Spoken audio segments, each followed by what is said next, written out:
Les hommes sont présumés vieillir comme du bon vin et les femmes comme du lait. Le dernier livre que j'ai publié s'appelle Vieille peau. J'analyse les mécanismes de l'agisme, c'est-à-dire les discriminations qui sont fondées sur l'âge. Personne n'échappe à l'agisme, mais les femmes le subissent beaucoup plus tôt, avec des conséquences beaucoup plus importantes.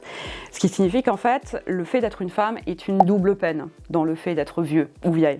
On peut dire que pour une femme, le couperet commence à tomber de quelques centimètres à 40 ans et qu'il tombe définitivement de manière brutale à 50 ans, ce qui correspond plus ou moins à l'âge de la ménopause. La valeur des femmes est encore largement indexée sur leur cycle menstruel, c'est-à-dire qu'on continue de féliciter les jeunes filles au moment de leurs premières règles parce qu'elles deviennent des femmes. On leur dit bravo, tu deviens une femme, c'est ce qu'on m'a dit. Ce qui implique aussi qu'elles cessent d'être des femmes au moment où elles n'ont plus leurs règles. Et tout ça, ça contribue à réduire notre espérance de vie sociale.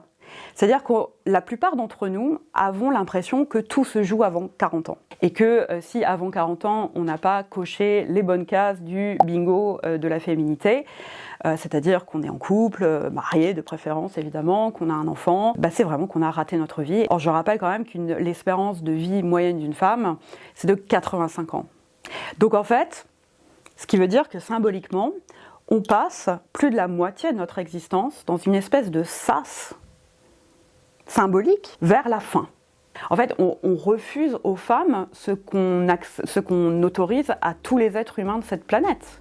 Le droit d'évoluer. Le double standard genré du vieillissement, il tient à deux facteurs. D'abord, le vieillissement social des hommes n'est pas indexé sur leurs fluctuations hormonales. C'est-à-dire qu'ils sont réputés pouvoir faire des bébés jusqu'à la fin de leur jour ou presque. Leur corps n'est pas présumé périssable comme l'est celui des femmes avec la ménopause. Par ailleurs, les signes du vieillissement, qui sont évidemment les mêmes pour les femmes et pour les hommes, ne sont pas du tout perçus, codés de la même façon. Les rides, les cheveux blancs ou l'absence de cheveux ne seront jamais considérés comme des signes de laisser-aller chez un homme. Ça peut même être des atouts de séduction, alors que ce ne sera jamais le cas pour une femme. La question qu'on m'a le plus posée, c'est « mais pourquoi vous avez écrit un livre sur l'agisme et le vieillissement si tôt ?» Comme si on n'intégrait pas justement ces stéréotypes sur la vieillesse et le vieillissement des femmes dès notre plus jeune âge. Moi, j'ai grandi dans les années 90. Et donc, j'ai appris la bonne féminité dans des magazines féminins qui s'appelaient 20 ans et Jeune et Jolie,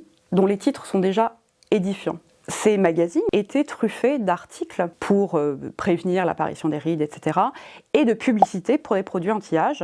On parle de produits qui combattent les signes du vieillissement, qui sont des boucliers pour la jeunesse. Ce qui fait que j'ai intégré le fait que l'âge, le vieillissement et les signes de l'âge étaient finalement mon ennemi juré, contre lequel il fallait que je me batte. C'est pas gênant d'être vieux. Ce qui est gênant, c'est le regard qui est porté sur les personnes âgées, sur les vieux.